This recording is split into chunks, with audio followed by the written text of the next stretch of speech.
rode wild country down New Mexico.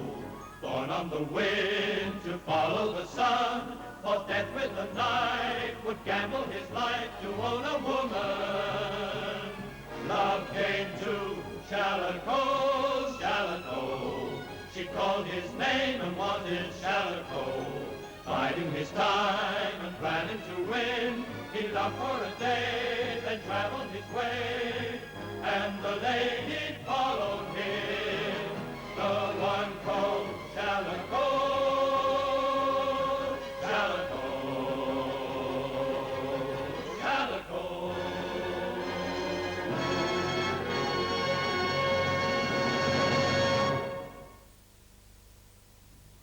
In just under 10 minutes, the main news of the evening. First on BBC1, Barry Took presents some more of your points of view.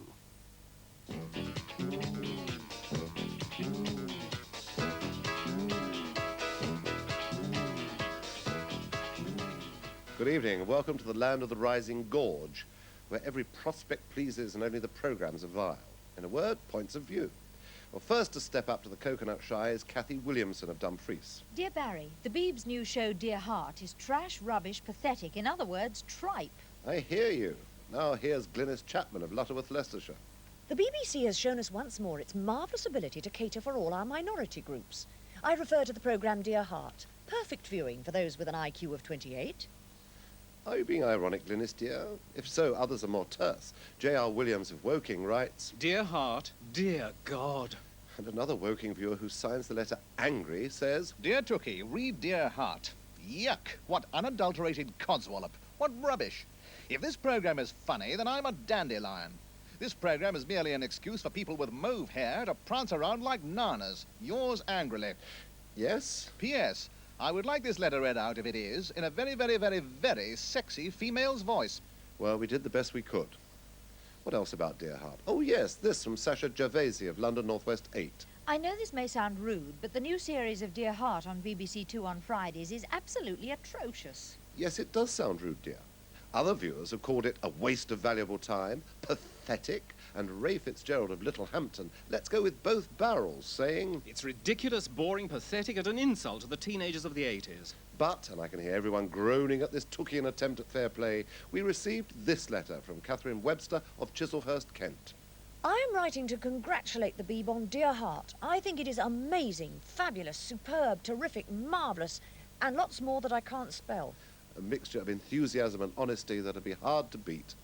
But now with the light evenings upon us, it's time to think of gardens and gardening, and your comments on BBC gardening programmes. Here's Mrs. H.M. Ross of Coventry. Dear Barry Took, what a good series was Mr. Smith's favourite garden with its delightful jaunty signature tune. It is enough to send the most reluctant gardener to do the weeding with a spring in his step. You note, chaps, that Mrs. Ross says weeding with a spring in his step.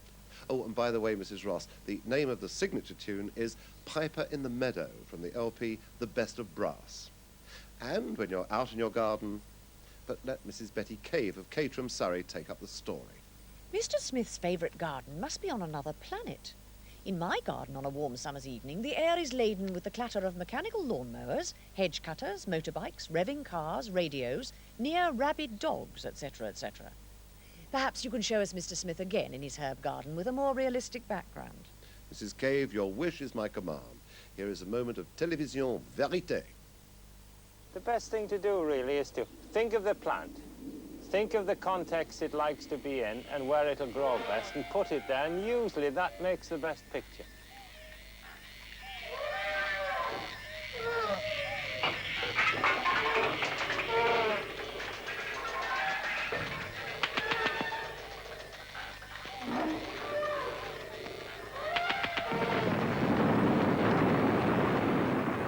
Mr. Smith's noisy garden.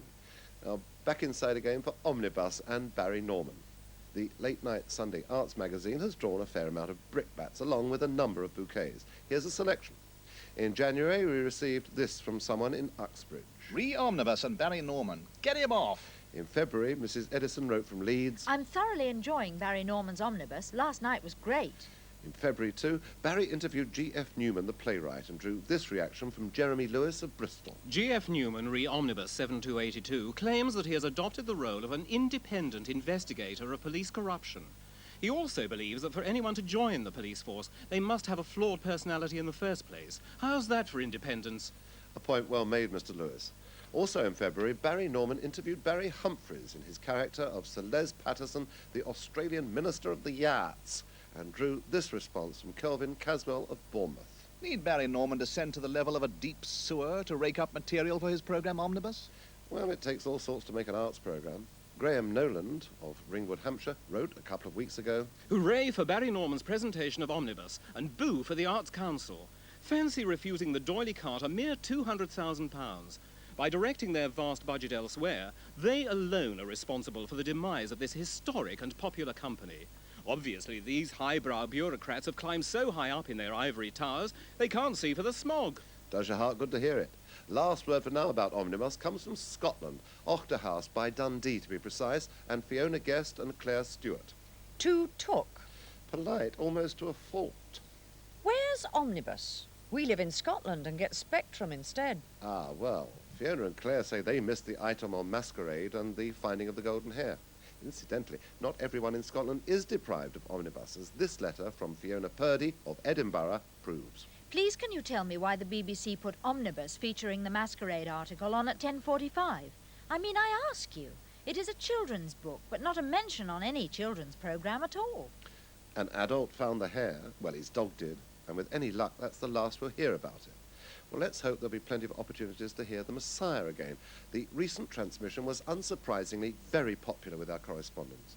Mr. A. Allison of Bridlington says, It was an excellent rendering. Elizabeth Russell of St. Andrews calls it, Aesthetically and mentally stimulating. Carol Tomlinson of Bolton felt that it was, Uplifting. Paul Smith of Nottingham describes it as, Sheer delight.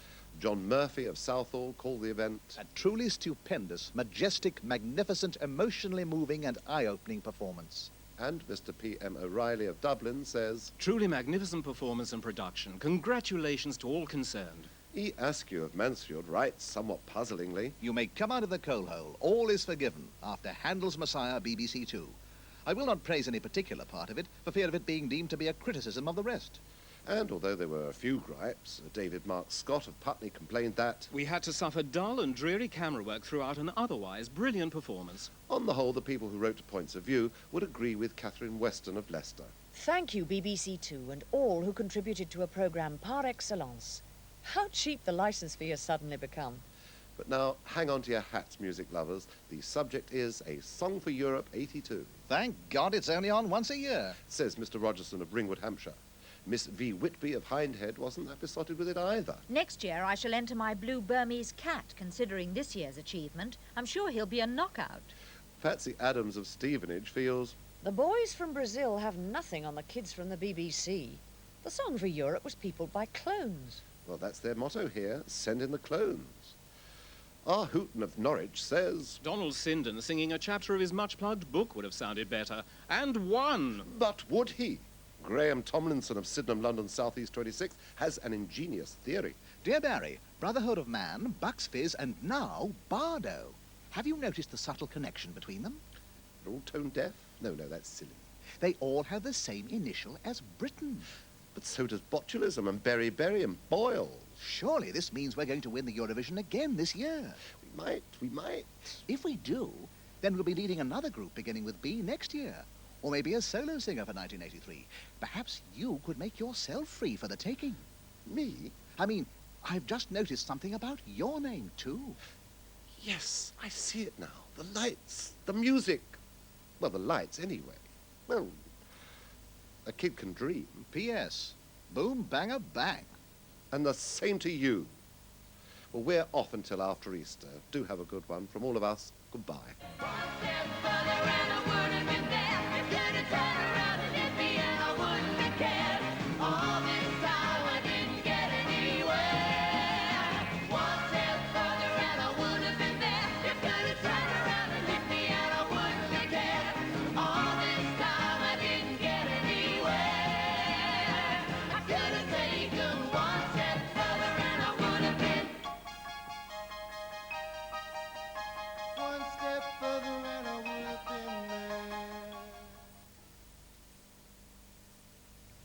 In 30 minutes, James Arness goes on the trail of a series of brutal murders in McClain's Law. That's after an extended 9 o'clock news with John Simpson.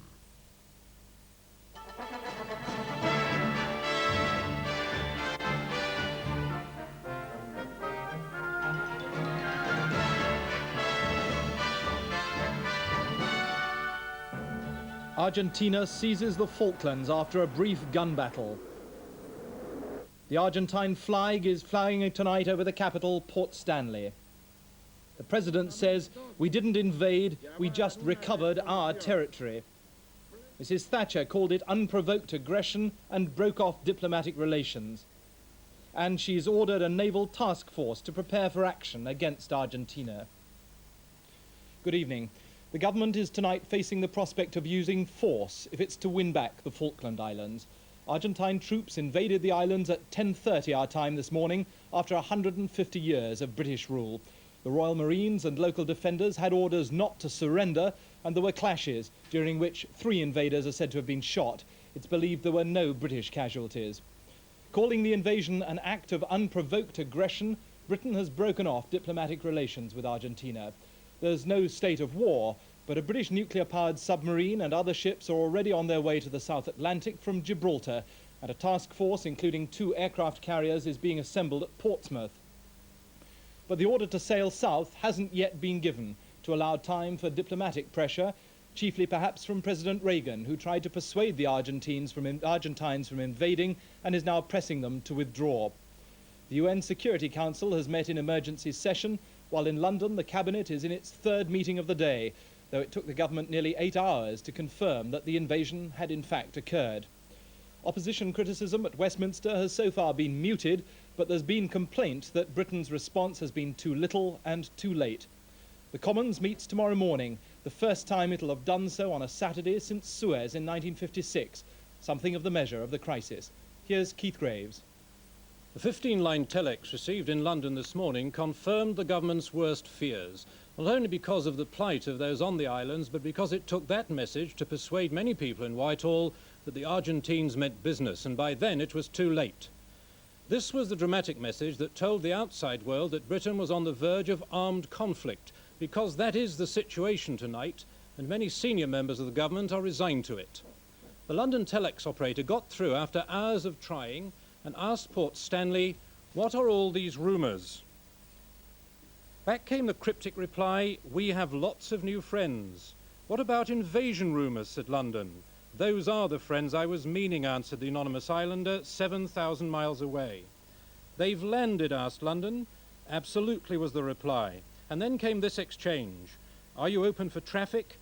Reply, "No orders on that yet. One must obey orders." Question, "Whose orders?" Answer, "The new governor." Question, "Argentina?" Answer, "Yes." Question, "Are the Argentinians in control?" Answer, "Yes." You can't argue with thousands of troops plus enormous navy support when you're only 1,800 strong. And then a final "Stand by, please," and the line was cut. And that was the last time London had contact.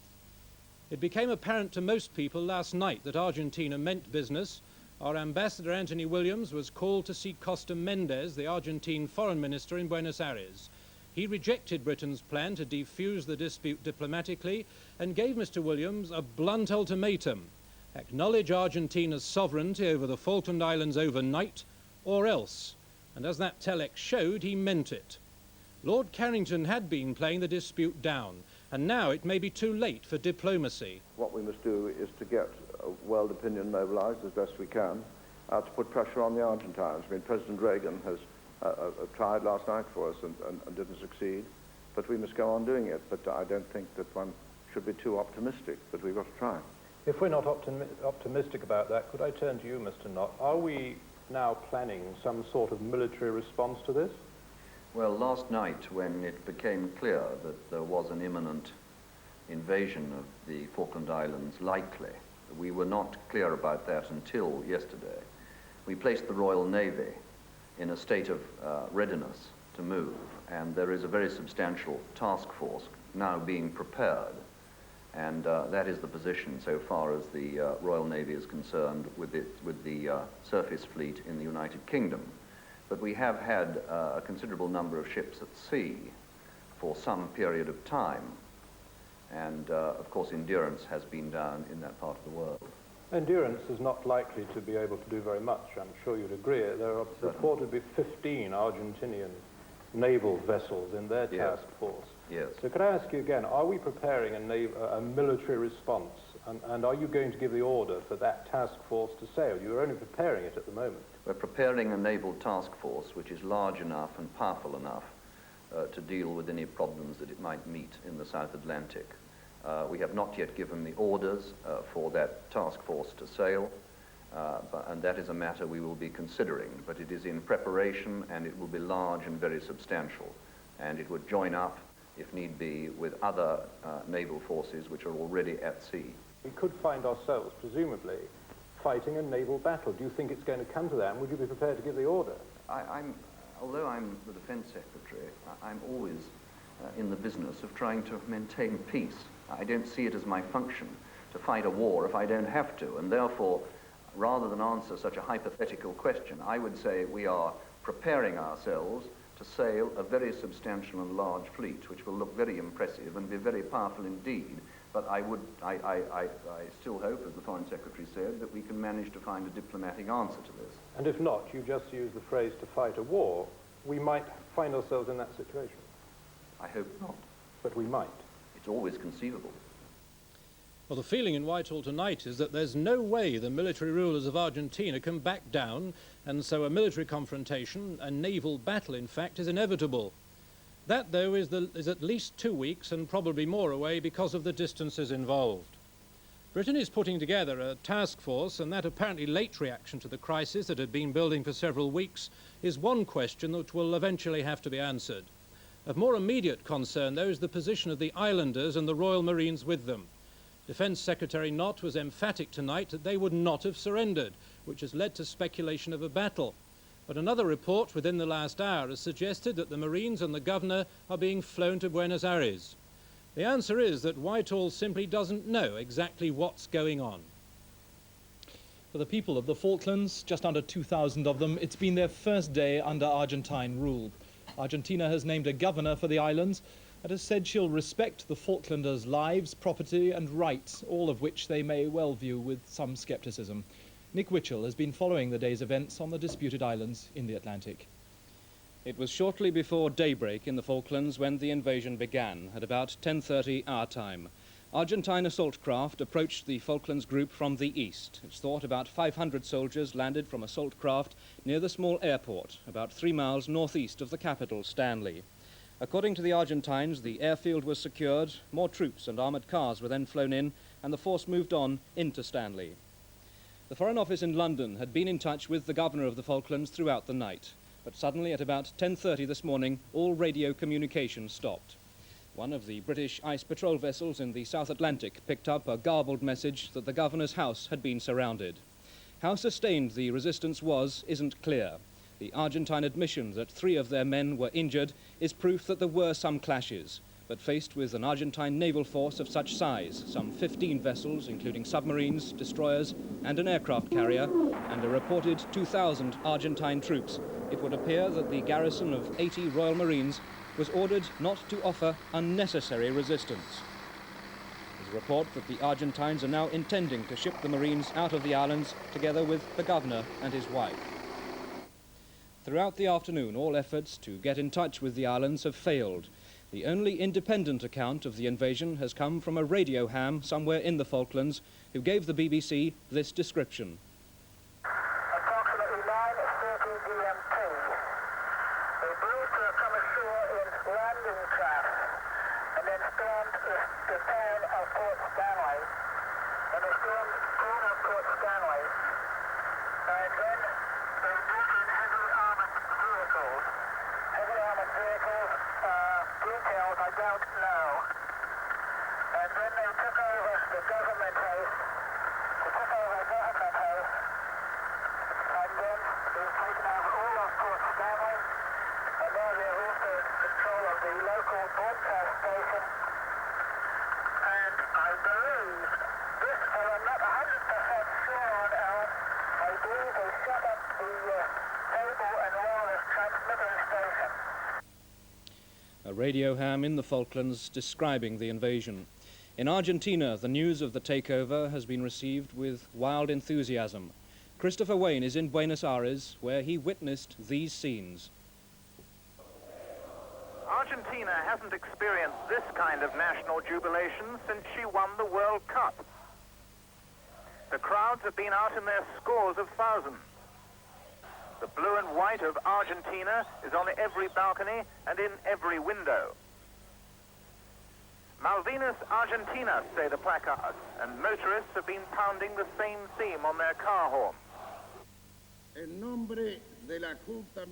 For President Leopoldo Galtieri, it's a remarkable turnabout. 3 days ago, police fired on anti-government demonstrators. Today, he can do no wrong. His broadcast to the nation was statesmanlike, but to many Argentines, unnecessary. Everyone knows the Falklands belong to Argentina, they argue, so why bother to explain ending the illegal British presence? Inside the government offices, the atmosphere is more serious. It was here the invasion was planned and publicly forecast a month ago. The one thing the Argentines cannot understand is why London should have been taken by surprise.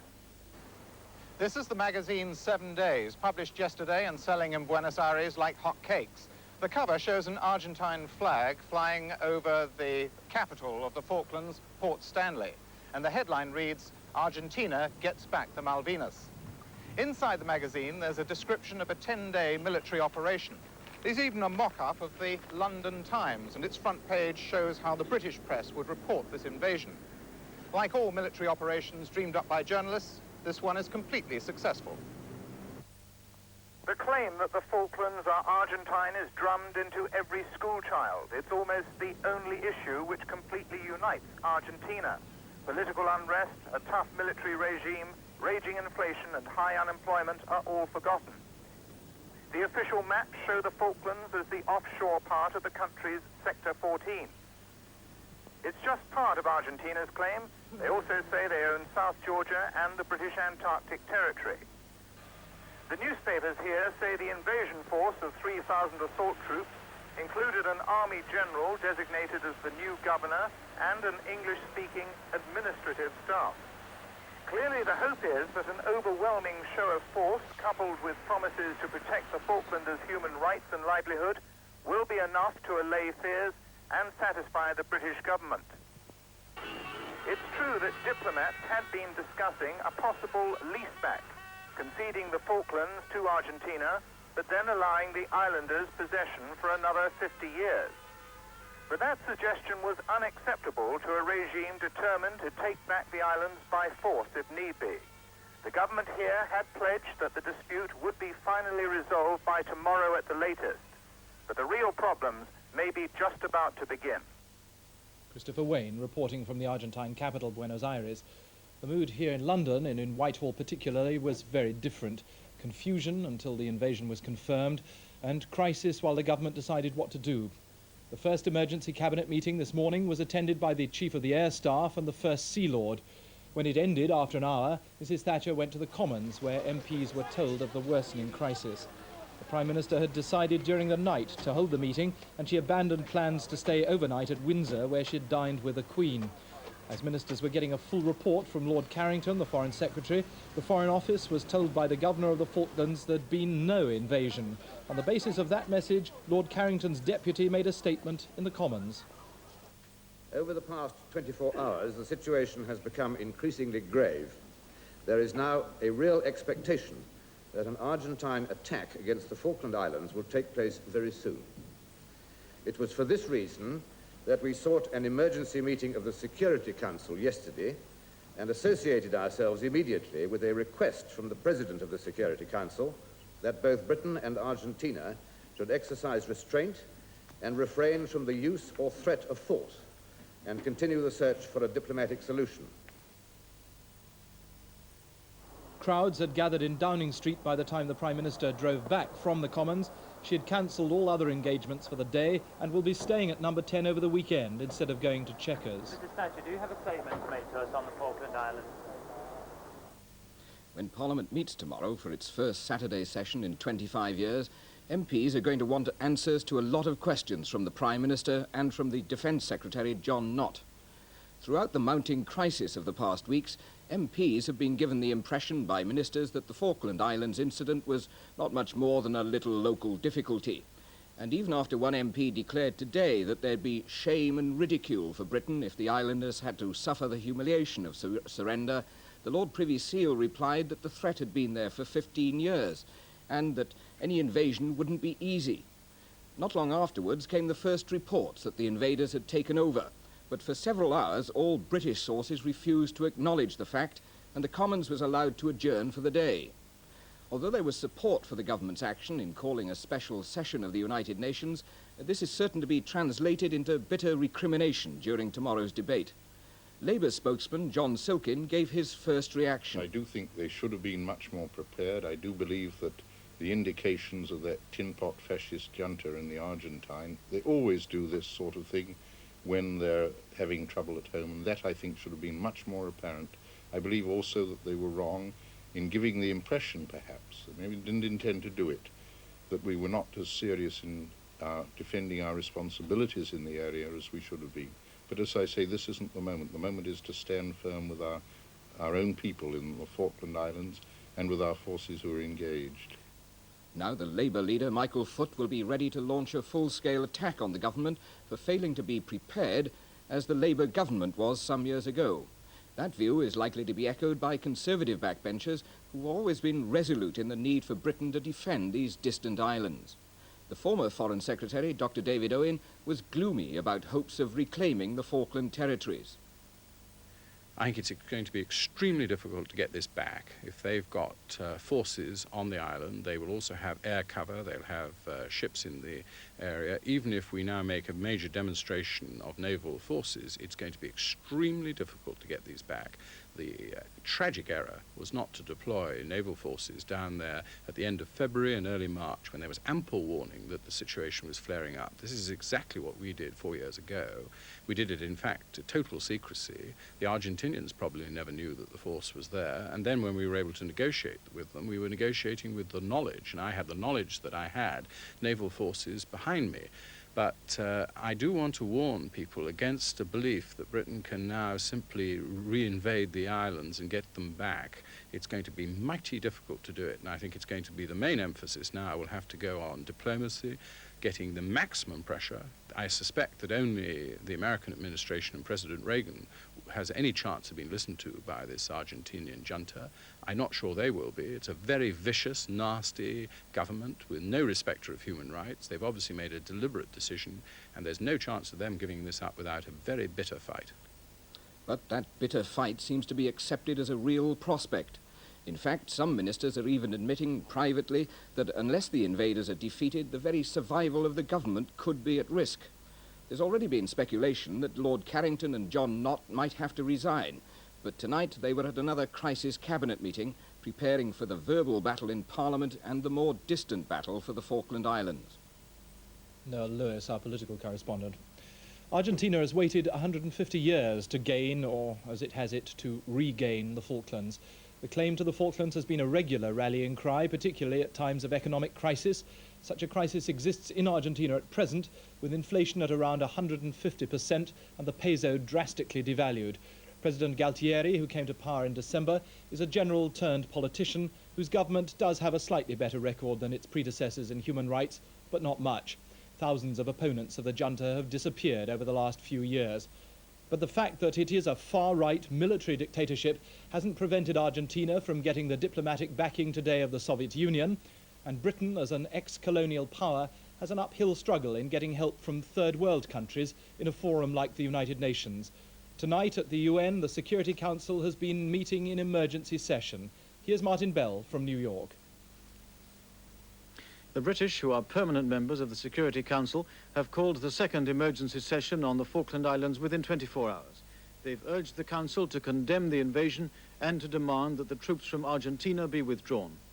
So far, it's been a lonely protest, but a forceful one. The Security Council, preoccupied with other emergency resolutions on Central America and the West Bank, has had to set them aside to consider this latest threat to peace. No one spoke except the Argentinians and the British had most to say. As we sit here, a massive Argentine invasion of the Falkland Islands is taking place. Mr. President, I cannot find words strong enough to express my government's condemnation of this wanton act of armed force. It is a blatant violation of the United Nations Charter and of international law. Ambassador Roca of Argentina said his country was exercising the right of self-defense. Argentina was ready to negotiate, he said. The British, not surprisingly, insisted on their right of reply. The whole population of the Falkland Islands could nearly be accommodated in the public gallery of this chamber. I think it is fortunate for them that they have not chosen to be here today, because I doubt if they would extract much consolation regarding their own present and future status from the remarks which we have just heard from my distinguished colleague from Argentina. The debate is adjourned as the British now look for support in the Security Council. The Spanish-speaking countries they expect will go with Argentina. The Africans they think they may enlist. And the British ambassador hasn't given up hope of getting the Council to condemn the invasion before the day is out. But even if it does, what then? Bilateral diplomacy between Britain and Argentina has failed, and there's no sign of United Nations diplomacy being any more effective, especially since many United Nations members are reluctant to speak up for a British colony. There is a certain amount of sympathy for the British case in the halls of the UN, but it's highly unlikely to find effective expression. The British government has tonight more or less resigned itself to the idea then that the crisis may only be resolved by military intervention. Bases throughout Britain are hurriedly being prepared for action. But what exactly can Britain do to retrieve the Falkland Islands? Our defence correspondent, Christopher Lee, looks at the possibilities. Last Friday, this sort of confrontation was far from the Defence Ministry's mind. So much so that the Chief of the Defence Staff, Admiral of the Fleet, Sir Terence Lowen, went off to New Zealand on a 7-day tour. Well, this Friday, Ministry officials appeared extremely harassed, and one insider admitted that there was an air of chaos. It's certainly been a day of furious activity. One group of warships is already at sea, heading for the Southern Ocean, and the Navy's latest aircraft carrier, the Invincible, is to take on board Harrier jump jets. Another carrier, HMS Hermes, will embark seeking helicopters. Hermes can also carry Royal Marines. Both ships will be at the centre of the major task force now being assembled. At RAF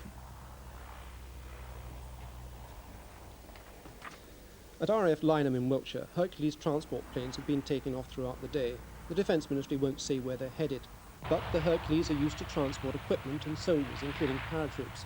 But it would appear that the major force will be ships and Marines. Further south at Devonport, Royal Marines from the headquarters of the 3rd Commando Brigade have been busy throughout the day going over equipment and checking movement orders and signals. The problem is how to get them to the Falklands. Flying is difficult and going by sea takes time.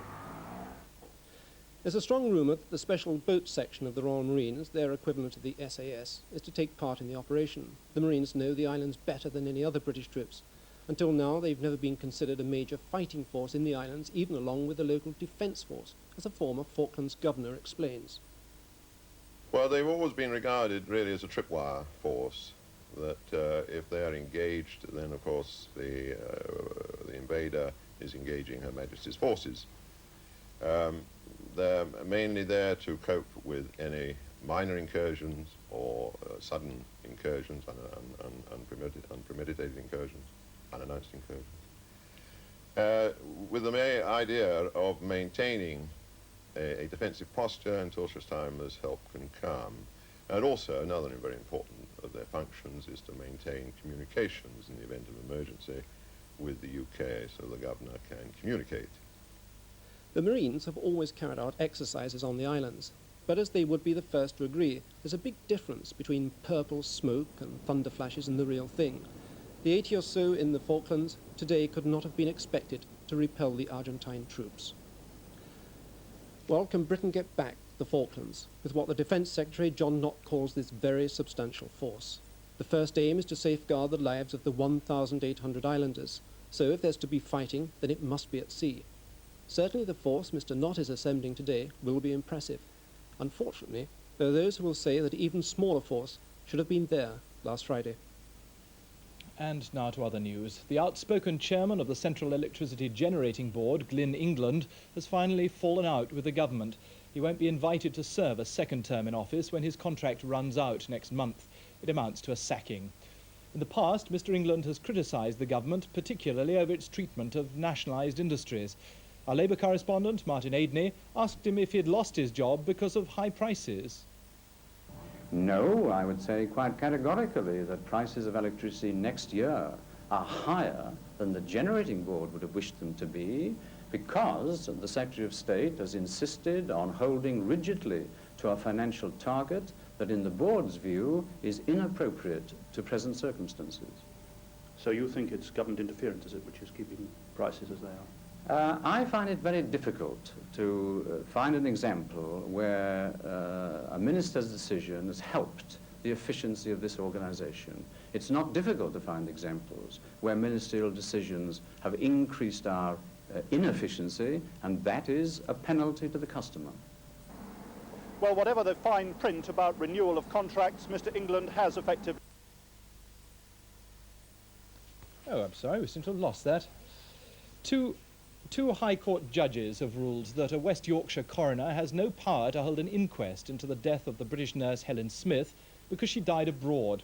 Helen's father brought the appeal when the coroner Philip Gill refused to hold an inquest.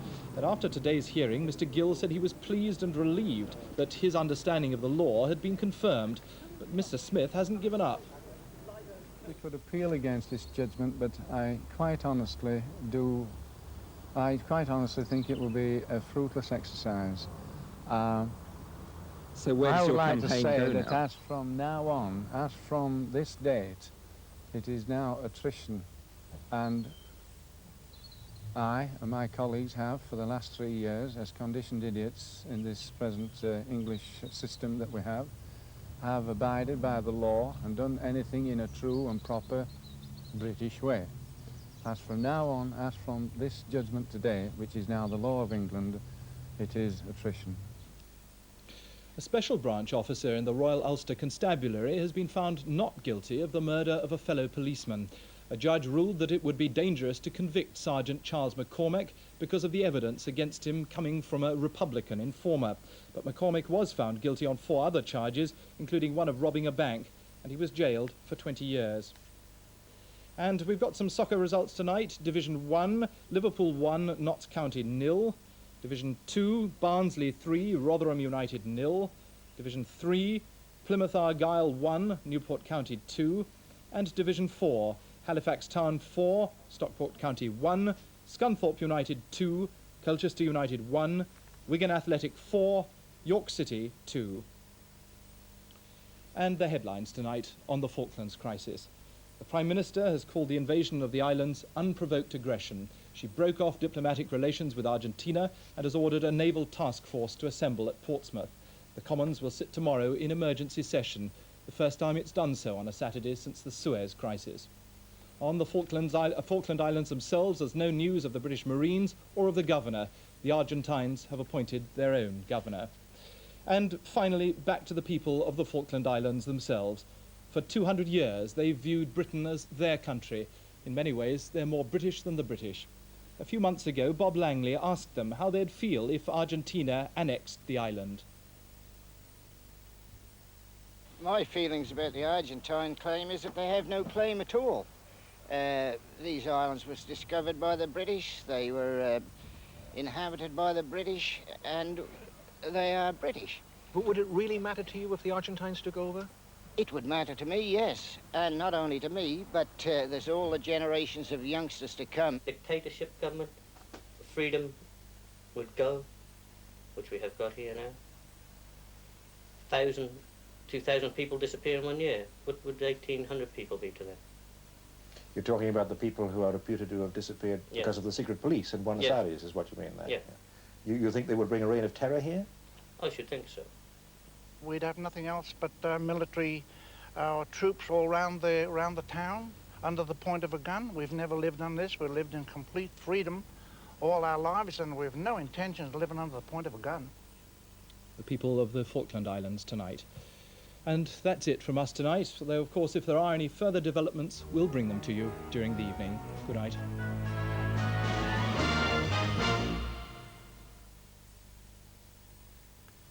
Against the background of today's news, in 45 minutes on BBC1, there's an extra programme, Langley South. Last year, Bob Langley visited the Falkland Islands, and this film gives a picture of what life was like for the island's inhabitants. That's in 45 minutes. Good evening to you. Well, this ridge of high pressure should bring some fine weather to central and eastern parts of the country tomorrow, but there's another feature on the chart which will do just the opposite, and this depression will push its fronts towards western areas, carrying some rain with them. So if we look now at this evening's satellite picture, I think you'll see that band of cloud is certainly posing quite a spectacular sight to the southwest, a broad, brilliant area of white cloud, and that's going to be working its way slowly northwards across these western areas during tomorrow. One or two shower clouds still left ahead of that band of cloud, incidentally. Most of those will die away. This last patch of cloud will clear away from the east during the next few hours as well. There are just one or two showers lingering by those northern parts of Scotland as well. So for the rest of tonight, a good deal of dry weather around. Once those showers have died away, most southern areas will be dry, rather cool and chilly, touch of frost in some of the more sheltered eastern areas, and one or two fog patches as well. I think that showery weather up in the north will gradually diminish in area and affect less and less places as the night goes on. And then for tomorrow, many of these central and eastern areas, a dry, bright day, but all the time during the morning that cloudier weather will be bringing rain along these western coasts of the country, and I think up towards northern parts of Wales, northwest England, and perhaps Northern Ireland as well by the end of the afternoon. Probably just missing Aintree, but it's going to be a pretty close thing by the afternoon. Western Scotland perhaps seeing some of that rain during the evening, and then the outlook for the rest of the weekend becoming colder but mainly dry in the north, further rain at times in the south and west. Well, that's all from me. Have a nice weekend. In Grandstand tomorrow, the Grand National. David Coleman introduces a special edition from Aintree, which includes a look at the historic moments of this race and a report on the most likely contenders to fight out the finish. BBC cameras bring you exclusive live coverage of the world's greatest steeplechase, capturing the excitement and spectacle of this race that carries a first prize of over £50,000 as one of the largest fields ever strives to win it. And it's semi-final day in two sports with Wembley places at stake. News of FA Cup action and Rugby League coverage of the second semi-final of the State Express Challenge Cup. That's all in Grand National Grandstand tomorrow at 12:15 on BBC1.